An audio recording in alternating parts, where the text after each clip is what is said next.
Hello book friends, how's it going? I hope you are all doing well. Today's book is Love Always Wild by A.M. Jaxon. This is the first book of hers I've read.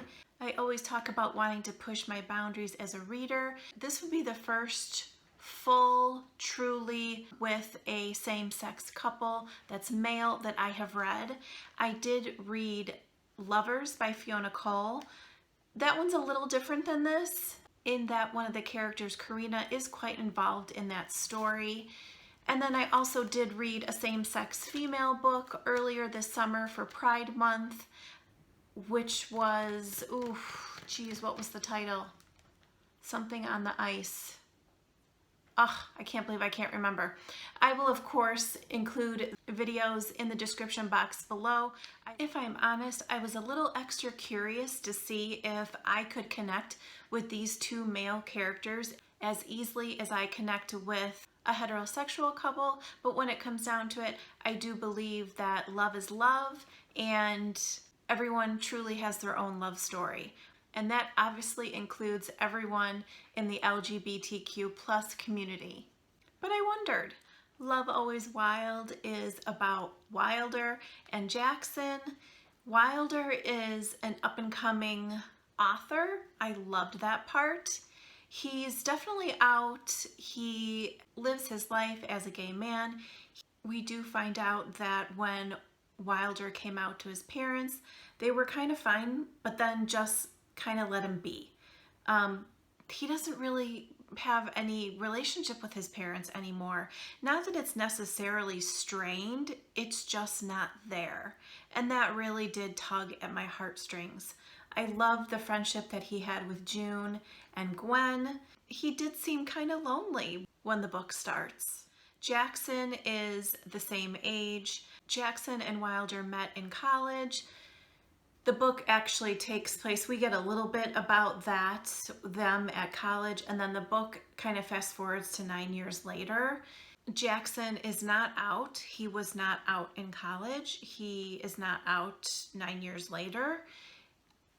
I really, really, really liked Jaxon, and in a way that was really different than Wild. I connected with Jaxon a lot more in that he was kind of the tortured one. Because he wasn't out, he felt like he was living a lie.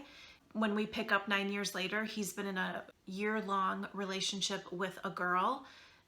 He's hiding himself, and we know why, and it's really tragic and really sad. So he's in a really tough spot when the book starts. Jaxon is confused in that he doesn't really know what to do with his life anymore. He's really at a tipping point. He misses Wilder. We know that there was a catastrophic life event that happened that took him away from Wilder and back home from college. That really pulled at my heartstrings. It was torturous for him, and out of that situation, he made a promise to God that if God would save his brother, that he would deny his own feelings and move forward and be the son that his mom needed and what society told him he should be. That really gripped my heart, because then he lives his life not being who he is. And how do we live in a society where we're not allowed to be who we are? It was suffocating him.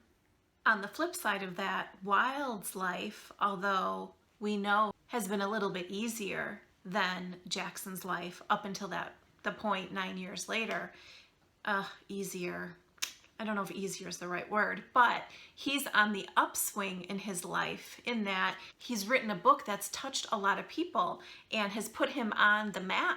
Interestingly enough, the book is about him and Jaxon. What does he say? It's his true story with a fictionalized ending. So people relate to this book, and he goes on a book tour and he's getting a lot of attention. I really loved that he was an author because, you know, I'm not, so I like hearing about all of that and what you guys all do out there. Yet here's this really heartfelt story that is really about him, and he's putting it out there for the world, and the anxiety that goes along with that. Like I mentioned, after not being in contact for 9 years and basically Jaxon completely in every way ghosting Wilder, and Wilder having so many unanswered questions about that, and really neither one of them having the ability to move on emotionally. They've both had relationships, but they're still stuck back there. They were each other's first loves, and there's a lot to all of that they feel. I loved hearing how tied to each other they still were, because I knew that they truly loved one another, and I couldn't wait to see where their story was going to go. This is what Jaxon mentions about Mary, his current girlfriend. I wasn't serious about Mary. I wasn't serious about anyone. I hated lying to my family, to myself, but it was easier to fake it. To me, pretending that kissing Mary was it for me, that when we were alone and naked in a way that should mean something, that I actually wanted to be there, that it was more than just effing around. But it wasn't. This was me keeping my end of the bargain with God, and I was bone tired of it. And then this is Wilder talking about his current sort of relationship. I admired his profile, his long lashes, his perfectly sculpted jawline. Looking at him, I could picture all the possible Sunday mornings, sleepy-eyed and mussed, reading the newspaper over coffee. A future with him could be book tours and shared spaces, sleeping in on Mondays and effing until we were boneless every night.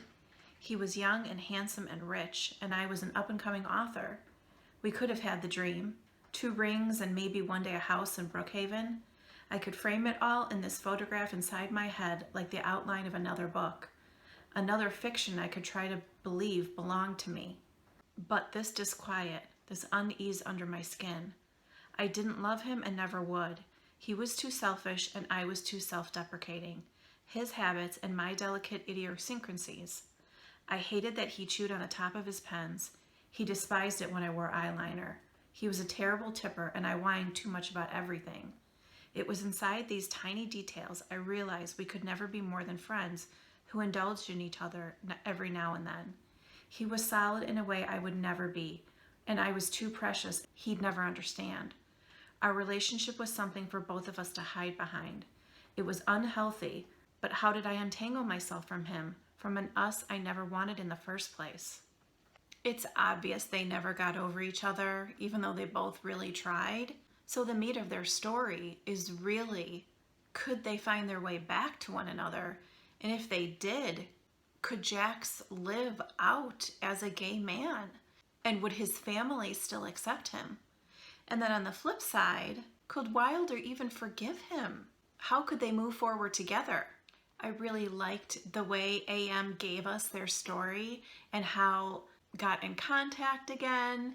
And a lot of this story is about forgiveness and trust, being able to be vulnerable in so many different ways. And poor Jaxon, man, he had everything against him. He really did seem to be able to take some of the strength that Wild had to push himself to be out there, and that the love that he had for Wild was worth it. I really, really, really liked Jaxon. There was a couple of moments that I would like to share that really tipped me over the edge to enjoying this story so much. The first one is from Wild's perspective. Wild? Like a question, deep and rough. The hairs on the back of my neck stood as a wash of goosebumps erupted down my spine. Wild, that unmistakable southern drawl. For a split second, I thought I imagined it. Imagined the sudden pull inside my stomach. And in the crowded room, like a thread had connected us all this time, he reeled me in. My eyes found his, and I lost my grip on the coffee mug. My fingers too weak, my hold as hollow as the white noise roaring in my ears. Stilled with shock, my mind was unable to process that Jack Stetler was standing no more than 10 feet away from me as the ceramic crashed onto the concrete floor. The music had chosen that very moment to end, and maybe I'd sworn, or maybe Jax had. But he stepped forward and reached towards me. I backed away, looking around the room at a sea of faces, wishing away his. Oh, that whole scene, oh my gosh. Whew, it got me very teary. And then this one is from Jackson's perspective. Do you feel trapped? Ethan's direct question should have made me uneasy, poking around in the personal space I'd closed off to the rest of the world.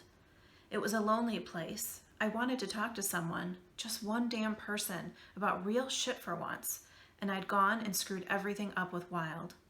The memory of him in that bathroom, his cheeks wet with tears, his eyes rimmed in red and smeared with black. I'd done that. I'd broken him again. I was tired of ruining everything I loved, tired of telling lies all the time.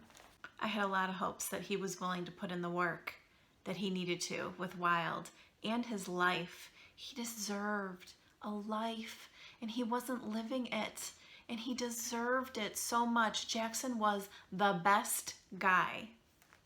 And then lastly, this is from Wilder's perspective, and oh my gosh, I got a little teary during this one too. I hadn't had a Thanksgiving since my parents cut me out of their life. June always worked and I was always alone. I tried to picture his brother and his mom sitting at my small dining table eating turkey that I would probably have to have delivered because I was a terrible cook. It would be awkward and weird, and everything a holiday that involved a family should be. And as I twisted the image around in my head, the more I wanted it. The expectation in his eyes as he waited me out thrilled me. He wanted his family to be a part of us, and I hadn't known how much I wanted that until it became a possibility. He wanted to lay down roots, and I wanted to be the soil he'd forever call home. I'd love that, I said, and his entire soul illuminated around me. Oh my gosh, I'm even getting teary with that. It was very sweet, and I was very happy. And we do get a happily ever after at the end of this book. I also really loved the epilogue. So tell me, have you read Love Always Wild? Or what of AM's other books have you read? I would love to get your recommendations. Thank you for taking a moment to give the video a thumbs up and consider subscribing. When you do that, it not only helps my channel, but it will also help this video get shown to more people on YouTube. I always include an Amazon link in the description box below so you can grab the book straight from there. I would love to have you come say hello on my social media, which is katreadsromance on Facebook and Instagram. Thanks for hanging out with me today, guys. I'll see you soon. Bye.